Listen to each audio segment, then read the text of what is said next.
Good morning, class. Today we are going to start talking about how writers know that it's not enough to have good ideas for stories.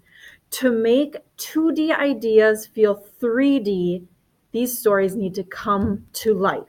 So today we are going to be asking ourselves, is there evidence in my story's events? Does my writing show, not tell? And then making sure that that you tell the story bit by bit. You're storytellers, not just writers. The difference between a summary and a scene is by telling a familiar story in two contrasting ways. All right, for example, today, if you have not already written these notes in your notebook, and I'm looking for your goal and the bullet points, pause the video right now and write them down. You should also have put in a second plot diagram. If you have not done that, pause the video, get that done, and go show Mrs. Lang. All right, you should be done with the first task for today. The second one is the difference between a summary and storytelling. So, for example, on your next slide, you'll see a summary, which is on Friday afternoon, Mr. Johnson's snake escaped from the tank in the science lab. And that's a great summary. It sounds exciting, but listen to it in a storytelling way. The breeze rattled the shades as it blew into our classroom windows. There was soft music playing in the background. The classroom was still, except for the occasional turning of a page. Everyone was engrossed in reading. Suddenly, the door to the classroom swung open with a slam. Mr. Johnson stood in the doorway, his glasses slightly crooked, his forehead beaded with sweat. The snake has escaped. That's storytelling. It is showing and not just telling. In the summary, it just blankly said what they were doing. In that storytelling, we got to sit in the classroom. We heard the noise of the window shades blowing. We heard the pages turning because it was so quiet. And then Mr. Johnson's outburst was felt. All right, so make sure while you're writing, you're showing the evidence of these things, not just telling the summary. You want to sum up the action. You should be writing in scenes and not just summaries, and you want to story tell. All right. Next thing. Another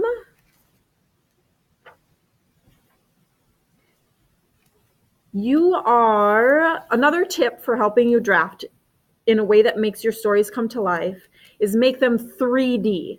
It's not just tell the readers and expect them to believe it, but almost be like a criminal who wants to be caught by leaving evidence everywhere in the story. Let's look back at my story. I have my notebook here. I was talking, my main character, Stella, was talking to Ricky, and I started actually by writing and having Stella feeling uncomfortable, and I didn't like that scene at all. So I crossed it out, and I started again where Ricky was making her very comfortable. So here's my writing. As Ricky was talking, I was able to take my mind off what my mother said earlier. Okay, so I haven't talked about in the story what my mother said, but this is foreshadowing. What did my mother say earlier? What's going on in her personal life? All right, as I continue, his loud, confident voice was engaging, and I was able to relax a little bit. I looked down at my tray and noticed I ate all my food before he finished his day's summary. Now he has a full tray, and if I stay, I'll have to do some of the talking. I began to feel nervous. All right, so I'm showing my character. I'm telling you now. Now I'm going to show you how she feels nervous. I wish I wore a lighter shirt. My shirt was making me sweat. Sweating is something you do when you're nervous. This is me showing my reader how my character feels instead of just telling you that she's nervous. I'm showing you. What could I possibly talk about that would be interesting? So my character is obviously really shy. She doesn't like to talk a whole lot, and she's letting the other person do it. However, it's going to be her turn soon. The next thing you will do is you'll go to your Google Classroom into the live stream. Last week, you guys had written summaries on Google Classroom, and they look really great. And a summary is what we're needing to get started and kick off. What you want to do next is how to show evidence and story tell with that summary. In Google Classroom, you will see the three tabs on the top: Stream, Classwork, and People. Click on Stream, where you will see some links that I've put in, and then also some the summaries that you guys posted last week. What I'm going to have you do is, there's a few students that just need to do small grammar checks on your summary. Those students who do not, so those students who are good on their summary and can skip to the second step today are the following: Sarah, Lydia, Jasper, Braden, and Dylan. If I did not say your name and you posted already, then you need to go to your post, and I'll pretend that this one is mine, and go to your post and click on those three dots right here. And it's going to say edit. So click on edit. And now you can go ahead and edit your post. If you forgot the period or you forgot to capitalize the first word, do that. If your sentence is not a complete sentence, therefore it's a fragment, then you need to revise it. So an example is Avery, in her first one here: a girl lights candles and the whole church blows up. Actually, that is not a fragment of the sentence. That's good. But she continued here with more information. What I'd like you to do, Avery, is click on those dots and add that up here and punctuate, and you are good to go. The second step today is read 3 other student summaries and give ideas to them on how to show their evidence, how to create their story in 3D and not just giving the summary. So for an example, I went on to Lydia's, which she has some really great information and a great summary about a story that sounds really interesting. I'm excited to read the whole thing. I went in and I clicked on add class comment, and I wrote an idea I had for her. So her story is about her protagonist might be sneaking out of the house sometime. And my idea was to, when you're writing about sneaking out of the house, leave clues about her being nervous about being caught. If that's something her character wants to be, it might not work. Your ideas might not work for the student, but giving them that spark of idea might be just what they need to create their story from 2D to 3D.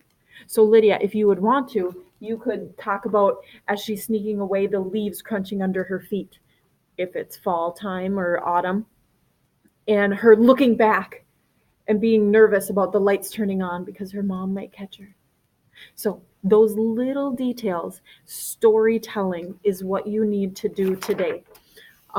Writers, do you see how one sentence, or in these summaries, one sentence can sum up the story, but they don't really give details? This is a summary. You want to add those details, add the evidence.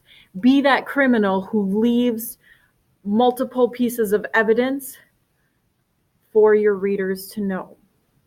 All right, so some of you guys are going to be writing today. After you go to Google Classroom and comment on 3 other students, make sure they're all positive comments, nothing mean and degrading that's going to put daily points today. That reminds me, as we're talking. I'm going to go back to daily points starting this week. You'll get 4 daily points, all or none. If your behavior is bad, you lose all your points.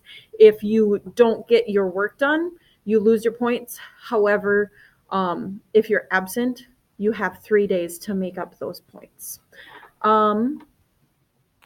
Now, after you're done with the Google Classroom, writing 3, you will move into writing your story. You want to write it in your writer's notebook and just start drafting. Here's some notes. You do not need to draft your story in order. If there's a scene that you're really excited about, start with that one. Let's get it going, and that might change the way your story goes. Go back to your story plot line, that story arc, and find out what part of the story you want to start writing in. And then you'll take that, it's almost like those scenes are little pieces of puzzles. You'll put them together in the end and create your story. And the other note I want to remind you is draft in 3D. Remember, giving evidence, showing, and not just telling. Good luck. If you have any questions, just raise your hand and follow this, the slides. At the end of the day, you want to show me your Google Classroom post, just one of them, but I want to see 3 of them total. I want you to show me 1 Google Classroom post and the exit ticket. Thanks, guys. Good luck.